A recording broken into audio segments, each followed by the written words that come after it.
Hello guys, welcome back to my channel. তো আশা করছি তোমরা সবাই ভালো আছো আর আমিও ভালো আছি। তো আজকের একটু বানাবো সিমাই। তো শাশুড়ি মা গিয়েছিল ননদের বাড়ি, তো আজকেরই এসেছে আর অনেকটা পরিমাণে দুধ এনেছে।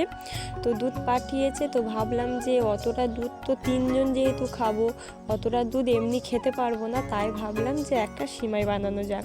আর তার আগে আমি এমনি রুটি তরকারি বানিয়েছি, রুটি তরকারির সাথে সিমাইটাও ভালো যাবে। তো এখানে আমি প্রথমে কিন্তু ঘি দিয়ে আমি ভেজে নিচ্ছি, মানে যখন সিমাইটা ভাজে আর কি, আমি তেল দিইনি, আমি হালকা ঘি দিয়ে ভালো করে ভেজে নিয়েছি। ঘি দিলে কিন্তু স্মেলটা খুবই সুন্দর হয় আর টেস্টটাও খুব সুন্দর হয়।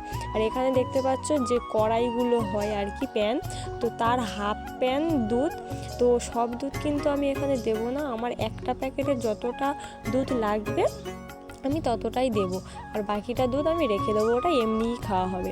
তো এখানে দেখতে পাচ্ছ এই যে হাফ পরিমাণ দুধটা আমি কিন্তু রেখে দিয়েছি, আর তারপর এখানে ভালোভাবে নাড়তে হবে, তলায় নইলে বসে যাবে। আর এখানে নরম হওয়া পর্যন্ত ভালো করে আমি দিয়ে করব। আর এখানে কিন্তু আমার হাতটা একটু স্কিপ করে যাবে, আমি রুটি বানাতে বানাতে সিমাইটা করছিলাম আর ভিডিওটা সেই সময়ই করেছি। তো এখানে আমি চিনির বদলে কিন্তু বাতাসা দিয়েছিলাম আর স্বাদ মতো লবণও দিয়েছিলাম। তো এখানে নাড়তে নাড়তে প্রায় আমার সিমাইটা তৈরিও হয়ে গিয়েছে। আর এখানে আমি কিন্তু একটু অতটা টাইট সিমাইটা আমার পছন্দ নয়, হালকা এরকম আমি আরেকটু দুধ রেখেছিলাম, তো অনেকক্ষণতে ছিল বলে একটু বসে গিয়েছে। তো এই রকম সিমাইটা আমার বেশ ভালো লাগে।